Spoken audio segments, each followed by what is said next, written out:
আসসালামু আলাইকুম, টিচুট বাংলা চ্যানেলের পক্ষ থেকে আমি আছি আপনাদের সাথে নাজিম। আজকে আমি আপনাদেরকে রেড ডট পে থেকে লাইভ প্রুফ হচ্ছে যে একটা সফটওয়্যার কিনে দেখাবো, ঠিক আছে, এবং আপনাদের যে অটো পেমেন্ট কেটে নেয় সেই সমাধানটাও আমি আজকে আপনাদেরকে বলে দিব, ঠিক আছে। তো আমি আপনাদেরকে লাইভ প্রুফে সব কিছু আজকে দেখাই দেবো, ভিডিওটা সম্পূর্ণ দেখেন।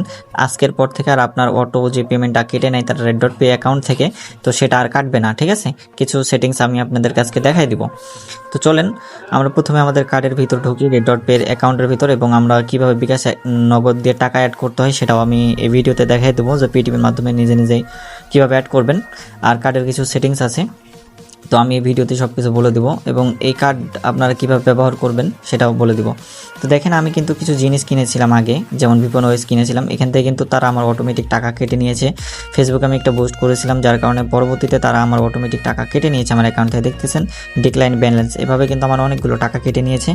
তো এরকম কিন্তু আপনাদেরও অনেকগুলো টাকা কিন্তু এইভাবে কেটে নিচ্ছে। আমি আমার কার্ডটাকে আনফিউজ করব, মানে আমি ফিউজ করে রেখেছিলাম, এটাকে আগে আমি আনফিউজ করি, ঠিক আছে। আপনারাও কিন্তু কার্ড ব্যবহার করার পরে কার্ডটিকে ফিউজ করবেন, ঠিক আছে, অবশ্যই ফিউজ করবেন।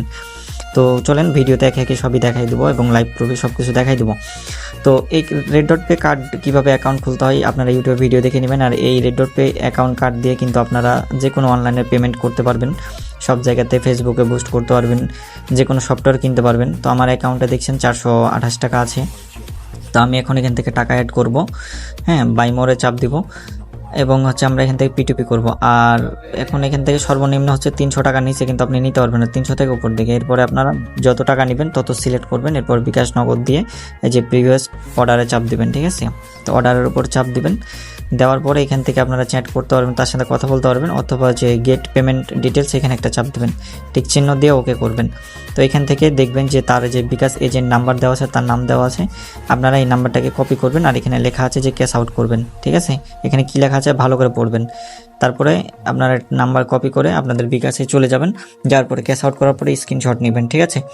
স্ক্রিনশট নেওয়ার পরে যে ট্রান্সফার অ্যান্ড নোটিফাই সেলার এখানে একটা চাপ দিবেন, ঠিক আছে। এখানে চাপ দিলে আপনাদের সামনে এরকমভাবে আসবে, আপনারা এখান থেকে প্লাস বাটনে চাপ দিবেন, তারপরে যে লাইব্রেরি থেকে আপনারা হচ্ছে স্ক্রিনশটটা দিয়ে দেবেন, আর যে নাম্বার থেকে টাকা পাঠিয়েছেন সেই নাম্বারটা এখানে লিখে দিবেন, ঠিক আছে, অথবা লাস্ট নাম্বার লিখলে হবে। তারপরে এখান থেকে আপনারা সেন্ড ওই তীর বাটন আছে এখানে চাপ দিবেন, ঠিক আছে।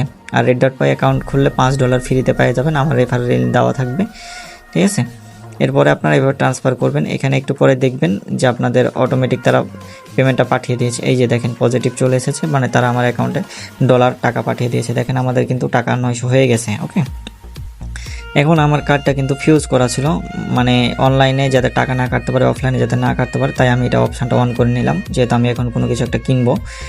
তো আপনারা যখন কোনো কিছু কেনার পরে আপনারা এই সেটিংটা অফ করে রাখবেন, ঠিক আছে, অনলাইন ট্রানজ্যাকশন অফলাইন ট্রানজ্যাকশন, নাহলে কিন্তু আপনার টাকা অটো কেটে নেবে।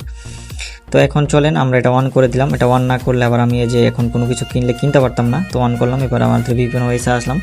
এখন এখান থেকে আমরা যে আপগ্রেড টু ভিআইপি, বা আপনারা যখন যে অ্যাপটা কিনবেন বা যেখানে পেমেন্ট দিবেন সেই জায়গাতে আপনারা যায় এভাবে পেমেন্ট করে নেবেন, ঠিক আছে।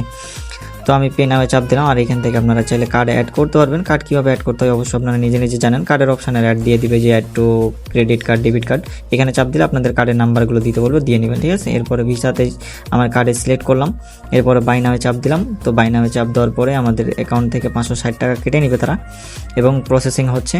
এখানে হচ্ছে আপনাদের পাসওয়ার্ড চাইবে, পাসওয়ার্ডটা আপনারা দিয়ে নেবেন, এখানে দেখাচ্ছে না আমাদের। তো এরপর আমাদের কিন্তু ভিআইপি কিনা হয়ে গেছে, দেখেন আমাদের কার্ড থেকে কিন্তু টাকাও কেটে নিয়েছে তারা, ঠিক আছে। তো আমরা যদি এখন কার্ডের ভিতর আসি এই জায়গাতে, তো এখানে দেখেন যে আমাদের কিন্তু এই যে কিনা হয়ে গেছে। এখন আমাদের করণীয় কি সেটা আমরা এখন মেন লক্ষ্য করব, ঠিক আছে, যাতে পরবর্তীতে তারা আমার টাকা না কাটে। আপনি ফেসবুকে পোস্ট করেন, ইউটিউবে করেন, যেখানে করেন, এই যে সেটিংস অপশানে আসবেন, আসার পরে সিকিউরিটিতে আসবেন, এরপরে আপনারা যে অনলাইন ট্রানজ্যাকশন এটা আপনারা অফ করে দিবেন, ঠিক আছে, এটা কিন্তু আপনারা অফ করে দিবেন।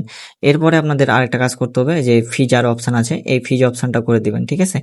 এরপরে আপনারা কার্ডটা হচ্ছে যে ফিজ হয়ে যাবে, এটা এরা অনলাইনে অফলাইনে টাকা আর আপনারা কাটতে পারবে না। এবার আপনাদের প্লে স্টোরে চলে যাবেন, যে জিমেলটাতে আপনাদের এই কার্ডটা কিনেছেন ওই জিমেলটাতে যাবেন, যাওয়ার পরে আপনারা যে পেমেন্ট অ্যান্ড সাবস্ক্রিপশনে আসবেন, এখান থেকে আপনারা সাবস্ক্রিপশন একটা পাবেন আর পেমেন্ট মেথড পাবেন। তো পেমেন্ট মেথডে আসলে আপনারা এই কার্ডটাকে রিমুভ করে দিবেন এই জায়গা থেকে, ঠিক আছে আপনাদের, অথবা এই জিমেলটা আপনার লগ আউট করে রেখে দিবেন, ওকে। তো এখানে আমাদের দেখাচ্ছে না প্রাইভেসির কারণে। এরপরে সাবস্ক্রিপশনে আসবেন, আসার পরে আপনারা হচ্ছে যে আপনারা যেটা কিনবেন এই জায়গাতে শোয়িং হবে, ঠিক আছে?